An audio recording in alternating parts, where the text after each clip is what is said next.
Okay, I'll show you what we've done here.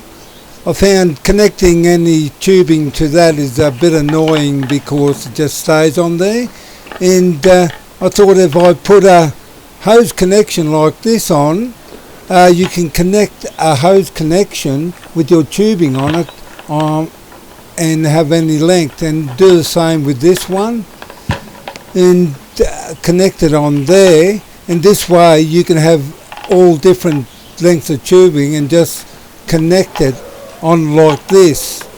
Just this one's got tubing in it, and you just connect, disconnect.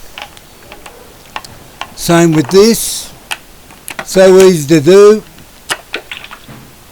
and you can just store it away without having all the tubing hanging out of it as you go. And well, I suppose that's about it.